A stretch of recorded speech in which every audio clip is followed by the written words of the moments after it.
I am always visiting the little nuances, the things that we all can weave through to help create a more compelling place. Yes, on the global large scale, if you are creating a setting, if you are creating a world, you are going to have, I assume, continents, islands, nations, kingdoms, and you want to be able to come to the table with a great deal of diversity. You want to build confidence among your players that they can not only go to very different places because they're labeled differently, right? The dwarves live here and the elves live here. This is the nation of Ilkraven and this is the nation of Rakaze. What makes them different? Why would a PC care for one place more than the other? Now, you can certainly shrink down this list that I'm about to show you here and bring things down on a much smaller scale, looking to something like, let's say, Guildmaster's Guide to Ravnica. Maybe you're creating your own guilds, your own factions, your own little group within a city, within a nation, within a kingdom.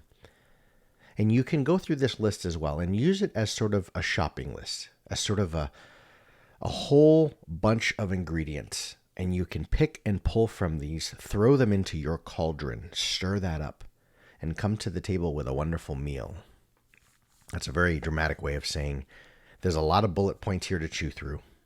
And I think as you weave through this and you think through it, you can create some diverse, compelling, and interesting places for your players to journey. This is certainly more of a dungeon master video versus player video, but you might be able to think through some of this as a player and how this might play into your background. What is your stance on all of these things? The place that you grew up in your backstory. How did they treat so on and so forth?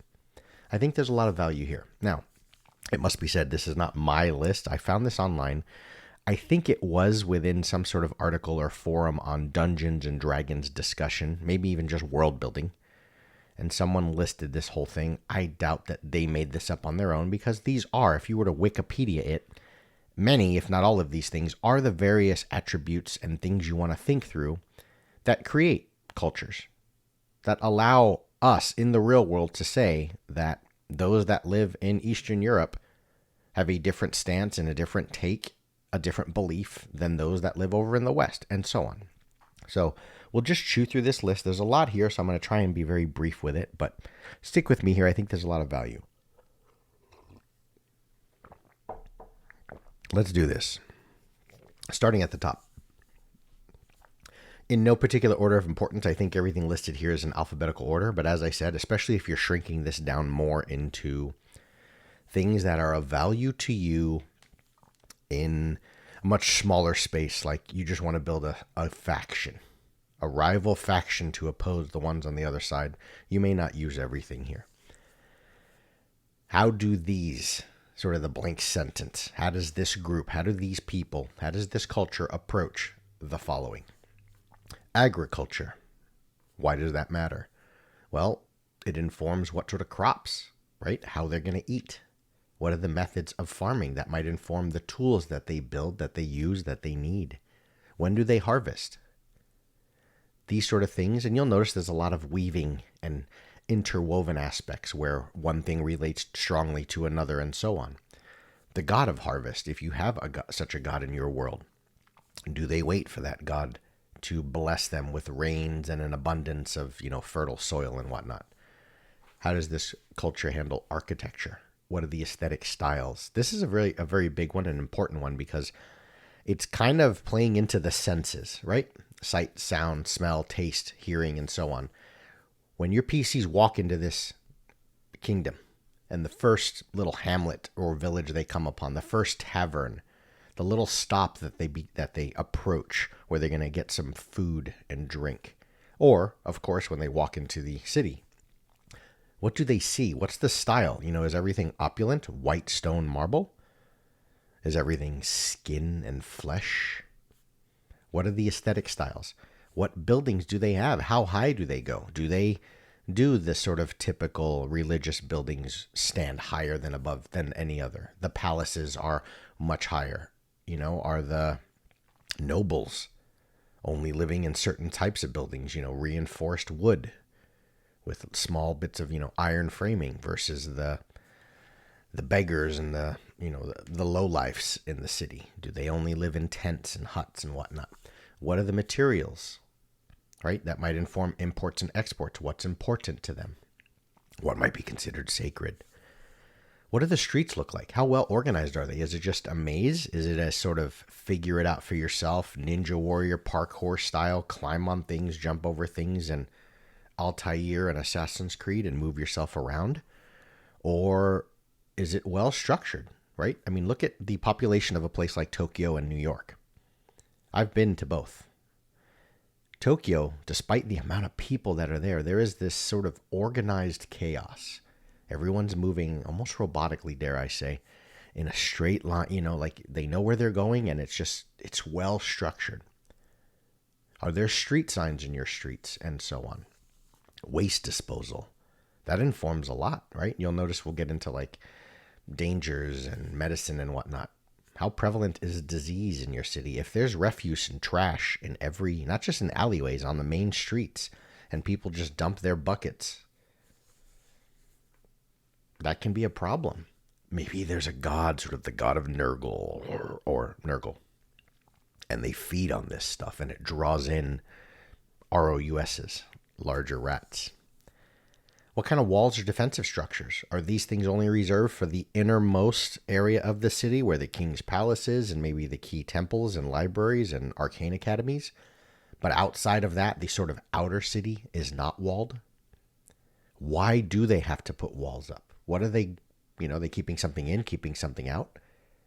Right? Do they just use defensible terrain? They built this city on the top of a plateau. Therefore, it's difficult to invade them. Maybe they don't have the resources. But as you start to think through these things, you also can start to really create a lot of almost accuracy. I don't want to lean too heavily into the importance of tying it into real world, because you're creating a fantastical place. Make it interesting. Make it whimsical if you wish. Go out there. Have flying ships, and that's what I like about Eberron. Flying ships and flying cities, and then constructs, and magic is lighting up, the street lamps, and then you've got these weird creatures, and make it appealing for the 8-year-old. But ground things with a little bit of accuracy, because even though you're creating a fictional imaginary place, you can give some rhyme and reason to it, which does indeed make it more believable. If your walls are 100 feet of iron and stone, but yet none of the guards on the inside wear any plate armor, is that, what is it, misappropriation of materials? If all of your standing militia, the guys that your PCC when they walk through the front gate, are all wearing full plate, you expect a certain level of craftsmanship, right? So have things make sense a little. There's a lot of art and entertainment ones here, so we'll gloss over these very quickly. Visual art. What are the common art forms that are practiced in your place? What are the styles? Is it just pen and paper? Is it sketchwork, right? How are the artists supported? Is it a profession? If they're seeking a rare artist that apparently has been able to decipher some ancient texts that might ultimately be an adventure hook that leads the PCs down into a dungeon, you might figure, learning this culture, that artists are well paid. They are the celebrities of this kingdom. Therefore, let's look in the noble district. Let's look for fancy buildings. That's probably where he or she lives, right? So how are artists supported? How important is art to this group, to these people? And what is its role in society? Notably, religious art. Does the creative folk in the city have the freedom to draw whatever they want and display it anywhere? Or is that stuff you have to kind of keep under wraps and, keep in the cellars of your own room or your own home? Are their tapestries only found, religious ones, only in the temples and the shrines, and anywhere else it's not allowed? And if it is hanging on just a random, alleyway, what happens if that stuff is graffitied, right? Notice how it weaves into crime and so on. Now you have performing art, but not musical based. So dance, theater, street performers. Can you openly entertain the audience in the crowd, right? Think of something like Ravnica. If you're dealing with the cult of Rakdos, right, who can look very carnival, circus going, makeup and jester hats and fancy colors and very Ringling Brothers circus style. But we know there is something definitely more sinister, nefarious, fiendish about many of the folk of the cult of Rakdos. Therefore, a large gathering of Rakdos performers might draw the attention of the local guard and militia. Will you see fire breathers and, magicians standing on the street corners? But then that might tie into, are we talking just sleight of hand, or is there actual mage hand and magic involved? Illusion. Therefore, how open is magic?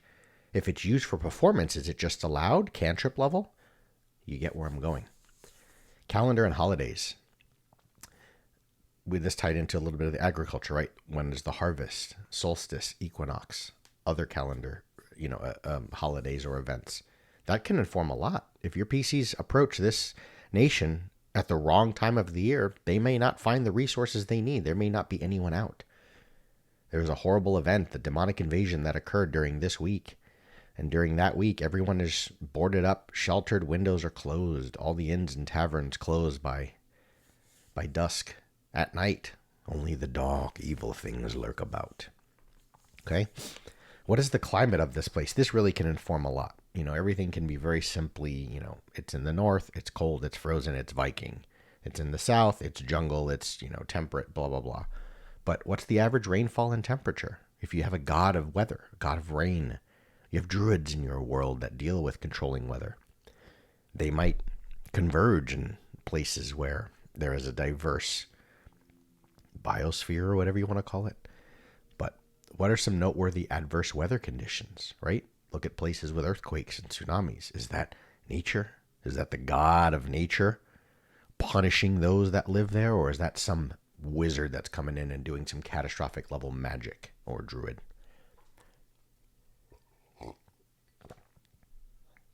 Crafts, local materials, level of technology, relative worth of materials, what styles, kilns, forges, furnaces.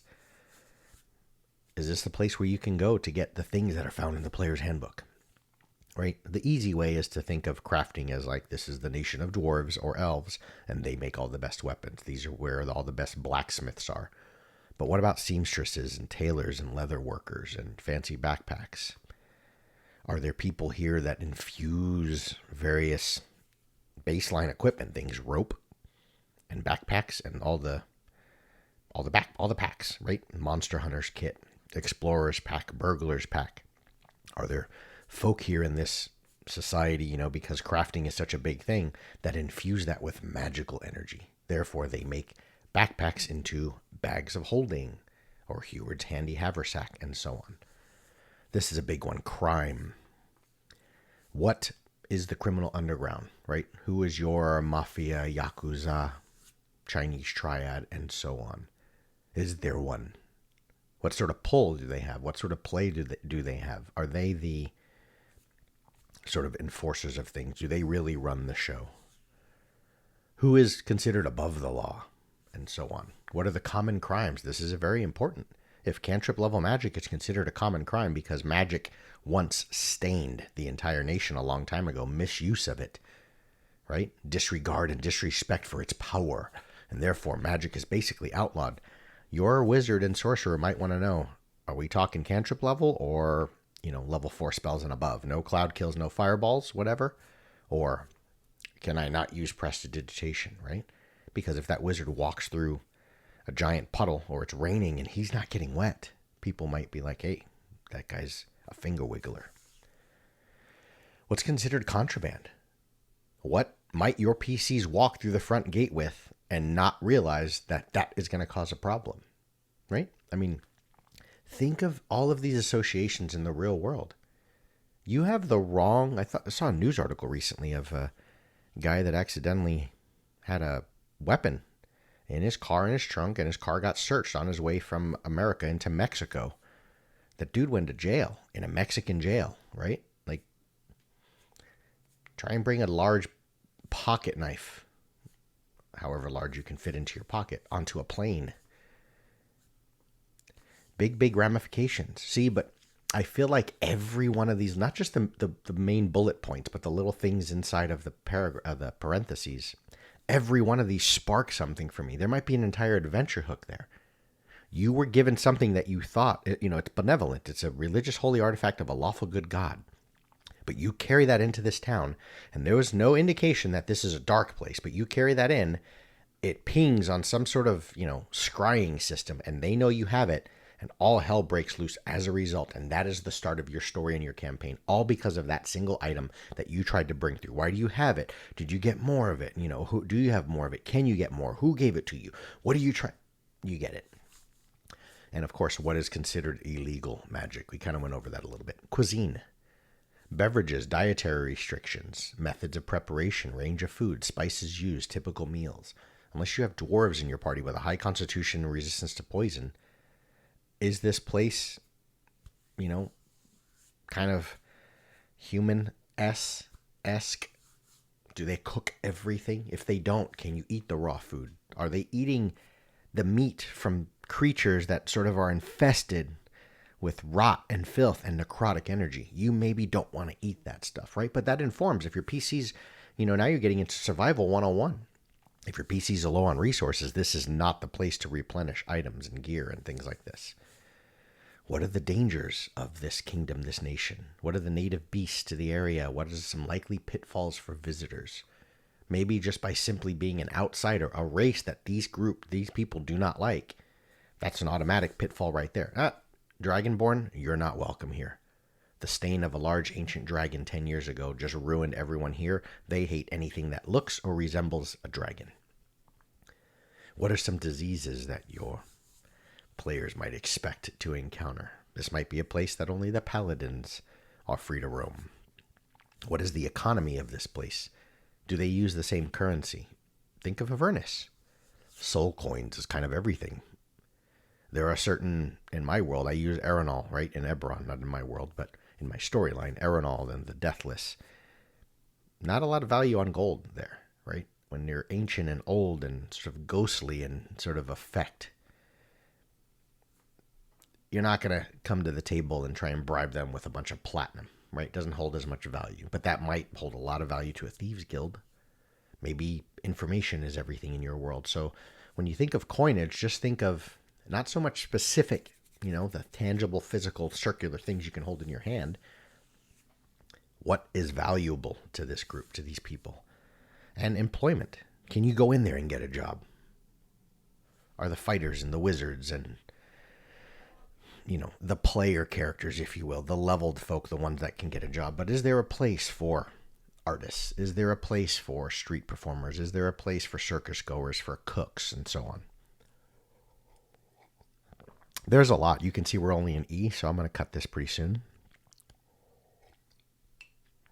Education. Schools, apprenticeships. The big one here, of course, is Arcanics from Eberron. Wizard academies in your world. Hogwarts, right? Is this where the famed and fabled, Elminster once resided? Or there's a warlock school, a teacher that teaches, Snape or something, the dark arts and this and that. Is there, see, school, that informs a lot, actually, culturally. It's one of the more important ones because education, the abundance of it or lack of it, can really inform how culturally sophisticated any group of people are, right? So education's a huge one. Yes, there's always, like I said, the standout of like, oh, this is the place with the magic arcane colleges. But if every child gets some form of education, whether it's in an official institution, like in a classroom environment, or from some higher person, a more intelligent being, that might inform how they... Remember in Braveheart, it was very important where Mel Gibson's, William Wallace's father and brother, older brother, died. And he was kind of alone, and his uncle comes in. And they're eating bread and whatever, stew or something, and he's like, did you go to the funeral rites or whatever, this or that? And William Wallace was like, well, it was in Latin. And he goes, you can't speak Latin. No. He goes, well, we shall have to remedy that. And he taught him. right? He taught him, you know how to use, or you're going to be able to use the sword. Use your mind. And what ended up happening throughout the movie, right? William Wallace was able to speak French, right? All those languages. He was cultured. The English thought he was just this savage, right? A barbarian, but he was literate. He was educated, right? That gave him a lot, a leg up on it. It contributed massively towards his ability to rule and to lead because he just understands diversity in people. That comes through education, right? If you're just sort of the sheltered Viking staying in your place, you don't see and learn much. But if you are taught all of the religions, even though there's a dominant one in your culture, in your kingdom, but you're taught all of them, you definitely get a different perspective on things. That falls for life as well. I really push this, and I'm probably going to end the video with that. I push this in all of D&D, right? Become a better person, read more, study more, learn more. Understand real world cultures. Get fascinated, not about Eberron and Forgotten Realms and Dark Sun. Get fascinated about Genghis Khan. Get fascinated about medieval history. Get fascinated about the Napoleonic Wars, World War I, World War II, different religions, and so on. Geography. Understand these things in the real world because they will all inform and give you just a bigger visual library, a better database to pull from. I've always stood by the best DMs I've personally ever played with also happen to be the most educated. We'll leave it there. If this gets any traction, we'll go through education, entertainment, environment, etiquette. We'll probably go down to like history or so. And then as you can see, there's a bunch here. And you can definitely pause to your heart's content. I'll scroll down. That way, if you want to just pause it and use this, and not have to hear me ramble about it. It's not showing up on the screen, but the last one after transportation is trade. But there it is real quick.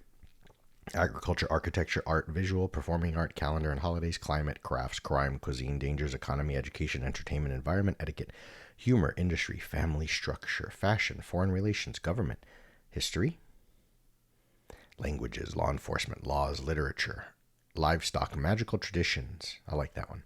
Medicine and health, military, music, naming conventions, religious traditions, romance, secret societies and mystery cults, social classes, subcultures, superstitions, technology, transportation, and trade. There it is. I hope everyone had if you're on the western side of things, a wonderful Thanksgiving. If nothing else, a few good days off, relaxing, and hope everyone is well, healthy, well-fed. Back to the grindstone. Thanks, everyone. I'll see you guys later.